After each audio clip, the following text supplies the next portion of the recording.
So we're going to talk about a method in design that's in very common use. It's mostly considered a service design method, but you can use it, definitely use it for web design, and you can use it for product design, et cetera, et cetera.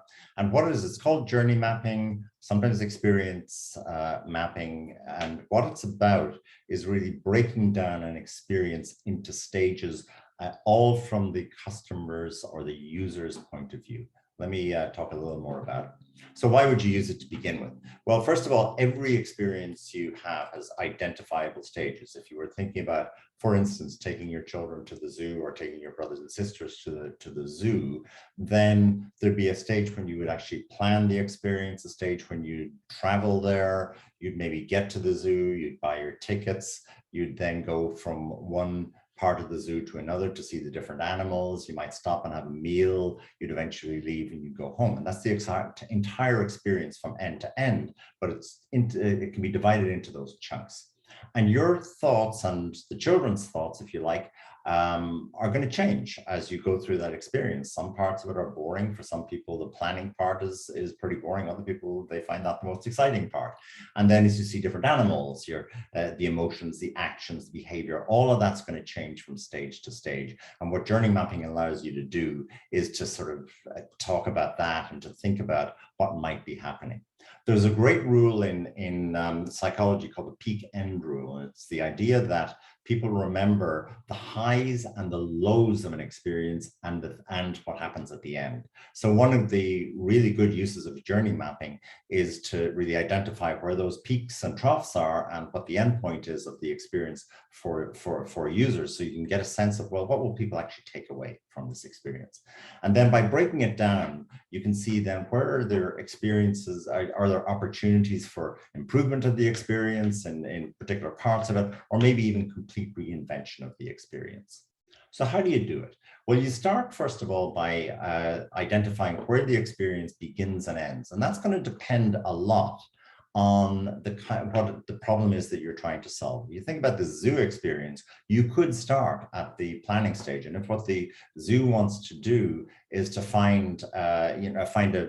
develop a better website or a better planning experience, you would certainly do that. Or it might start at the beginning when they actually pay and get in, or it could be within a particular part of the zoo. So it's not necessarily a straightforward thing to say that it begins when they get to the zoo and it ends when they leave. There are a lot of different ways you can think about it, and it all depends on the problem that you're trying to solve. Identify the stages in the experience. Now, every experience has its own stages, and they're all specific to that experience. A good model I use for building blocks is called the 5 E's. That's enticement, entry, engagement, exit, and extension. So what I would do is start with those, and then what you can do is break down each of those 5 E's into sub stages, and then you could even get rid of the 5 E's and you have the stages of your experience. So you build your experience out of that, and then use stickies. Start identifying what actually happens at each stage, and you're dipping into your research for this. And how does the user think at each stage? How do they feel? What do they do? And when you've done all of that, step back and look, okay, well, what is actually going well here? What might be the pain points, and how might you improve the experience? So I'm going to show you a pretty sophisticated one. What we would do on our template on Miro is a lot simpler than this, but it'll give you a sense of where all of this can go. And this is done by a design firm called Adaptive Path. And you can see that what they've done here is they've started out with some guiding principles at the top, which is really, all about how do people experience the museum? Why do they go? Why do they go through the various phases that they go through? And you identify the stages, and here they have research and planning, shopping, booking, pre-arrival, arrival, and post-arrival. And then they look at, okay, what are they doing, thinking, feeling, and experiencing at each one of those stages? And so what they've done then is fill this in. And you see the doing, and NHMU is the Natural History Museum. So you can see what they've done here is they've actually developed a little process map, if you like, of what happens at each one of these stages, which is pretty cool. But what it does is it gives the viewer an instant picture of what's going on. And then they've got thinking. What are the users thinking? Where should I park? Where does the bus drop me off, etc.? That's on arrival. What are they feeling? What are the emotions that they experience? Always think about emotions in design. And then what are they experience? In this case, they've gone for all of the pleasant experiences, and then they've left the improvement opportunities to the bottom. Let me just go back to that slide. Okay, let us, there we go, sorry. And I'm going to get out of this. We're going to stop and we're going to start again.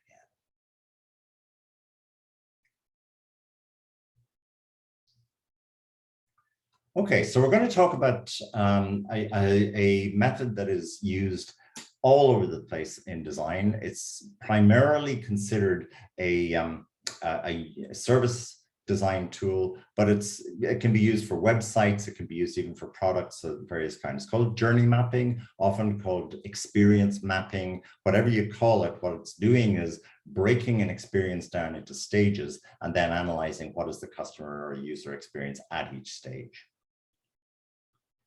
So why would you do it? Well, first of all, every experience has stages that you could really identify. For example, if you were taking your children or your brothers and sisters, younger brothers and sisters to the zoo, you might say, okay, there's the stage when we actually plan. We might decide to go to the zoo, and which day are we going to go? How are we going to get there, etc. Then there's the actual journey to the zoo. You get there, you pay, you get in, you go through the various parts of the zoo, you see the different animals, you might stop for a meal, and eventually you leave the zoo and you go home. That's the entire experience end to end. And you may analyze all of that or a part of it. At each phase of this experience, the user's thoughts, emotions, and actions are going to change, right? So you're going to feel differently. There's periods of joy in a zoo visit. There are also periods of boredom, right? So really teasing out what those are is the purpose of journey mapping. There's a great rule in psychology called the peak end rule, and that is that people will remember the highs and lows and the end point of any experience. So what a journey map can do is help you identify, so where are those highs and lows? What will people take away from this experience? You can also then see the details. You can see, well, where might there be opportunities for improvement? Where might there be opportunities for complete reinvention of the experience? How would you go about this? Well, first of all, begin by thinking about where does the experience begin and end. That's not always obvious, and it depends on the kind of task that you're setting yourself, right? So you might want to analyze the experience from end to end. You might want the whole thing, or you might want to focus on a part of it. Maybe the zoo is just interested in the booking experience, right? So what's involved there, or the payment experience, right? Or they might be interested in a chunk that combines different stages. So this is going to depend on the problem you're trying to solve. And then in each experience, there really are a number of stages, and they're all specific to that experience. But there's a nice model that I sometimes use called the 5 E's: enticement, entry, engagement, exit, and extension. So you could start with that and then break down each one of those E's into sub-stages. And so that then you can even get rid of the E's, and then you then have the stages of your experience, right? So just pretty much like, it's booking, it's travel, it's payment, it's entry, etc., etc. Use your stickies to identify what's happening at each stage. How does the user think about the experience? How do they feel about it at each stage of this, and what do they do? And then take a look at what's actually going well about this experience, what could be improved, what might be even reinvented about this experience. So I'm going to show you an example that's a pretty sophisticated example. And I, just take this as an idea of where this could go.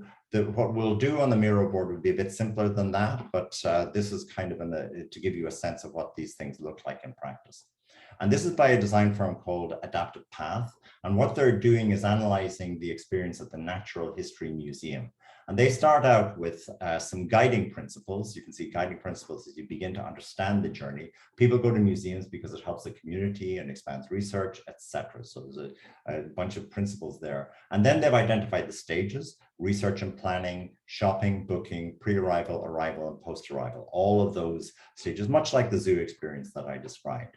Then down the left here, that's NHMU, that's Natural History Museum. And then they've got doing, thinking, feeling, and experience. So these are kind of the building blocks to provide structure. And you can see then within each stage, they're looking at the stuff that NHMU is doing and what the user is doing. And so that then they've mapped this out into a bunch of little sub stages. And then, what are they thinking? Let's try it. Where should I park, right? Where does the bus drop me off? Should I pick a map from the front desk, or should I look it up online, and so on? So that's what they might be thinking there. And then at that stage, this is the arrival stage, what are they feeling? What if my kid gets lost? Is there proper protocol? What if the map is not working on my phone, etc.? So there are some feelings, some worries that users have here too. And then out of that, you can develop some opportunities that you might have to improve the experience. So let's get out of this and take a look at the Miro board and how we've represented this on the Miro board for you. And so this is now a journey map, and you can see it's like that adaptive path one, except simplified. So it's broken down into, we've got 3 stages. You can have as many stages as you want, right? So there could be 2, there could be 7, there could be 10, right? What are the actions? What is the touch point? That's the piece where there might be a person that they talk to. There might be a website that they interact with. There might be a vending machine, etc. So what's the touch point? What is the user thinking? What are they feeling? What are their emotions? Emotions are very important in design. Don't skimp on that one. That's a very important part. And then what are the pains and gains? At each stage, what are the good things and the bad things from a user experience perspective? And then at the bottom, what might be some of the opportunities to improve it? So it's a pretty useful tool. Base it obviously on your research, on what you understand about users, and sort of try to dig down and really get a sense of how does this experience break down and how does it look stage by stage from the user's perspective. It's the user's perspective that we are interested in.